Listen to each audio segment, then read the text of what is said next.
Yo, c'est Yamired. En cette période de fête lumineuse lors de cette année si sombre, il est temps de parler d'un archétype très apprécié partagé entre lumière et ténèbres. Les seigneurs lumière. Bonne vidéo et bonne fête à tous.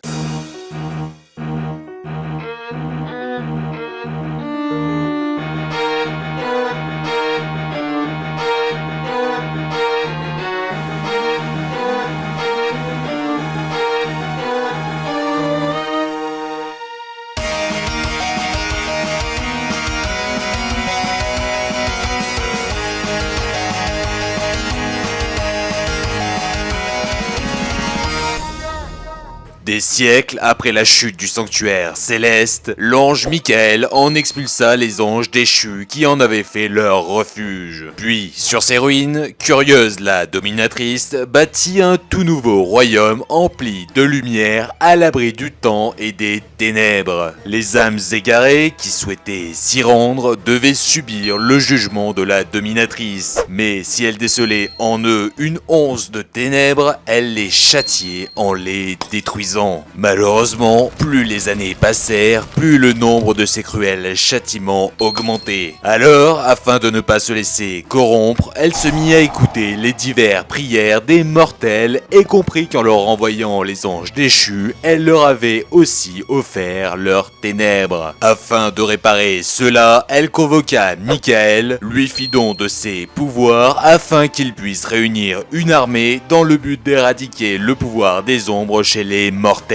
Puis elle se sacrifia en se transformant en un dragon qu'il chevauchera pour l'aider dans son périple. C'est en 2008, dans la lumière de la destruction, que sortiront les tout premiers seigneurs lumière, puis auront rapidement de nouveaux supports dans la genèse du dueliste et pouvoir de la poussière d'étoiles. Ce sont en grande majorité, comme leur appellation l'indique, des monstres d'attribut lumière. En revanche, ils n'auront pas vraiment de type commun. Cependant, dans leur nom, ils auront tous une fonction pouvant fortement rappeler celle se trouvant dans de nombreux jeux de rôle comme voleur, moine, paladin et bien d'autres. Aussi, pour la plupart, ils auront un effet qui enverra au cimetière des cartes de votre deck en fin de tour. Mais c'est pas le deck de l'adversaire qu'on est censé meuler pour gagner? Si, bien sûr, mais là justement, souvent leurs effets feront de cela un avantage. Comme Wolf qui s'invoquera spécialement s'il a été meulé de cette façon, ou encore Génis qui elle fera gagner et perdre des points de vie. Il y a Shire et Gargonite qui gagneront en puissance plus le cimetière contiendra des seigneurs lumière. Ensuite Garrotte qui pourra envoyer de nouvelles cartes au cimetière afin de piocher, puis Lumina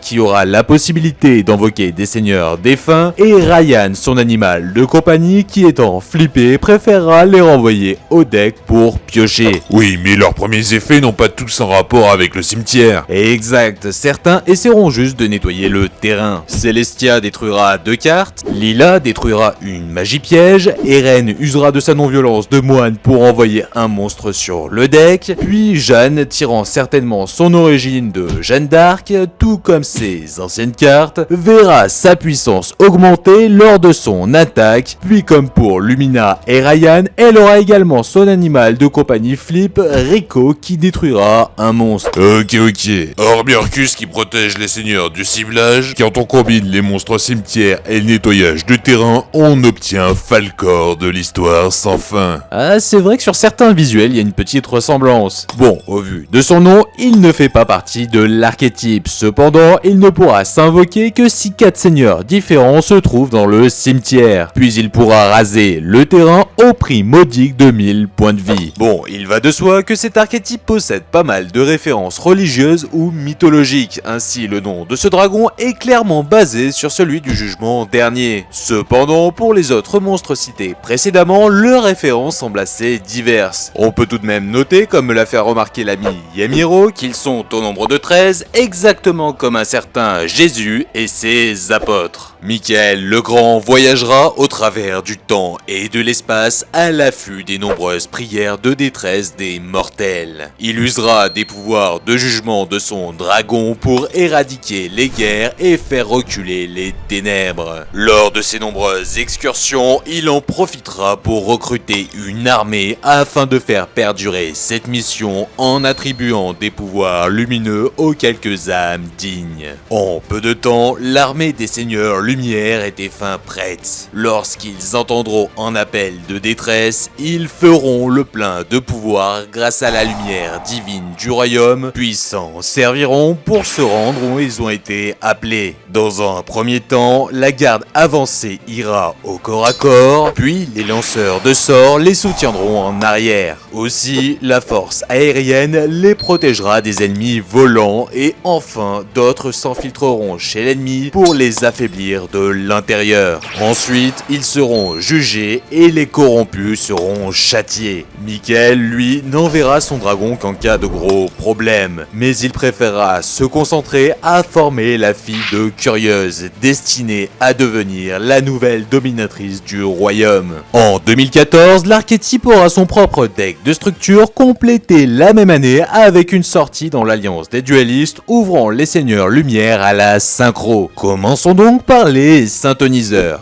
Félix s'invoquera de la même manière que Wolf, puis en étant sacrifiée, elle pourra détruire un monstre. C'est aussi le seul seigneur lumière à apparaître dans l'animé à l'épisode 62 de la série Arc 5, bien qu'il ne soit pas joué. Enchaînons avec Raiden qui, à défaut d'être un dieu du tonnerre, augmentera sa puissance s'il meule un seigneur lumière. Et Minerva, n'étant pas sans rappeler une célèbre déesse romaine, pourra meuler une carte supplémentaire si elle-même est meulée, mais aussi tuto un dragon lumière si elle est invoquée. Attends, un dragon lumière, ce serait pas pour... Si, d'ailleurs, il apparaîtra sur la synchro Michael le Grand Seigneur Lumière, basé sur l'archange Michael, connu pour avoir banni les anges déchus du ciel. Il pourra donc bannir une carte du terrain au même prix que le dragon du jugement, et recycler le deck en y renvoyant des seigneurs du cimetière, augmentant ses points de vie. Aussi, en 2020, dans Bataille de légende Armageddon, sortiront une nouvelle version remasterisée d'anciens dragons qui ont marqué le jeu de cartes, dont Dragon du Jugement qui obtiendra une forme synchro. Jugement, le dragon des cieux, pouvant également détruire toutes les cartes du terrain, mais au prix de la moitié des points de vie.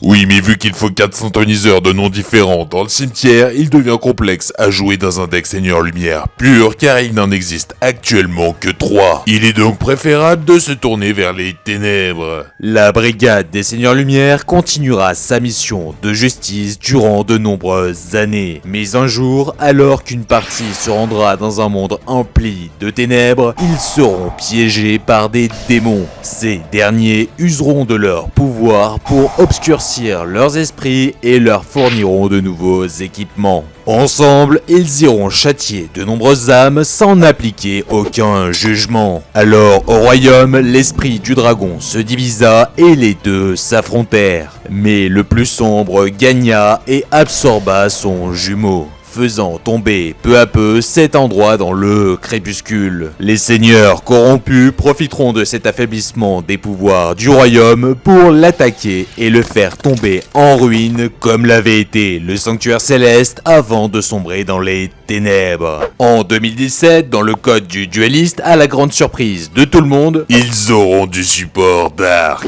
Et oui, les seigneurs lumière du crépuscule. Reprenant quelques anciens monstres en leur ajoutant l'attribut ténèbres et à défaut de meuler comme les autres des cartes en fin de tour, ils le feront dès qu'un seigneur activera son effet. D'ailleurs, les leurs se concentreront un peu plus sur le bannissement car ils pourront l'activer en bannissant un seigneur du cimetière ou de la main. Ainsi, Lumina, l'invocatrice, deviendra une chamane pouvant invoquer un seigneur banni. Lila, la magicienne, deviendra une enchanteresse détruisant une magie piège recto. Jeanne, la paladine, deviendra une générale affaiblissant les monstres adverses. Et Rico, le chasseur, deviendra un combattant bannissant une carte du terrain. Et n'oublions pas le dragon du jugement qui deviendra celui du châtiment, qui s'invoquera cette fois-ci ainsi si 4 seigneurs sont bannis. Puis pour toujours 1000 points de vie, il pourra mélanger toutes les cartes des cimetières et banni au deck. Et oui, de quoi recycler son deck et de perturber la partie comme jamais. Cependant, désolé de te décevoir, mais d'autres seigneurs sortiront avec la tribu Lumière. La même année, dans Bataille de légende Force de la Lumière, c'est Minerva qui aura son évolution sous un monstre Xyz, pouvant piocher, détruire, mais surtout meuler. Puis l'année suivante, dans Force Extrême, le monstre Link, Curieuse la dominatrice, pouvant toujours plus meuler, mais aussi récupérer une carte du cimetière. Ouais, mais dans tous les cas, les ténèbres ont gagné, on est d'accord, hein? Malgré la destruction, il restait tout de même une infime source de lumière et donc un espoir avant que le royaume ne bascule dans les ténèbres. Michael était parvenu au bout de la formation de Minerva, alors avec les derniers seigneurs non corrompus et la lumière restante, ils la glorifieront faisant d'elle la plus puissante du royaume. Alors elle ira voir le dragon, puis de ses immenses pouvoirs, elle lui rendra sa clarté. La lumière se remit à briller si fort sur le royaume que les seigneurs qui avaient trouvé foi dans le crépuscule redevinrent lumineux et ensemble ils se mirent à réparer leurs erreurs. Désormais, tous aux ordres de Minerva, ils continueront leur mission de justice divine. Maintenant, concernant sa jouabilité...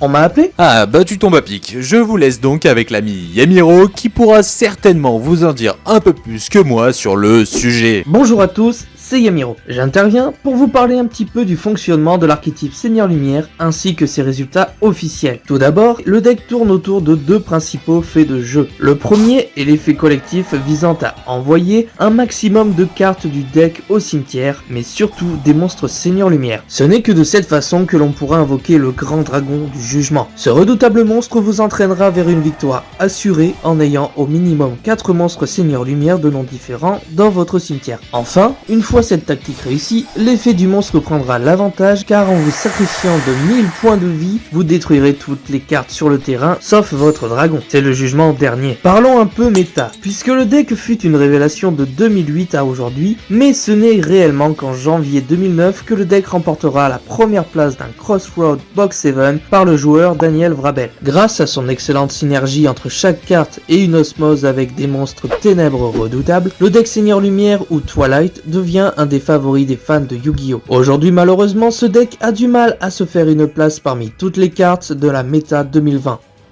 Et voilà, cette vidéo est désormais terminée, j'espère qu'elle vous aura plu, n'hésitez pas à me le faire savoir en commentaire car ça fait toujours plaisir et j'essaye de répondre à tout le monde. Concernant le lore, je me suis servi du 3ème Master Guide ainsi que les données fournies avec le set Jugement du Seigneur Lumière, un équivalent au CG de notre structure deck. Et bien évidemment, j'ai complété comme à mon habitude les nombres vides avec une petite touche personnelle. Aussi, merci beaucoup à l'ami Yamiro qui m'a aidé à l'écriture de cet épisode. Sur sa chaîne, vous pourrez y découvrir les sorties du mois, des théories et un bon nombre de contenus intéressants. Je vous mets une de ces vidéos ici. Et si vous souhaitez en savoir un peu plus sur les anges déchus, ce sera là. Allez, ciao.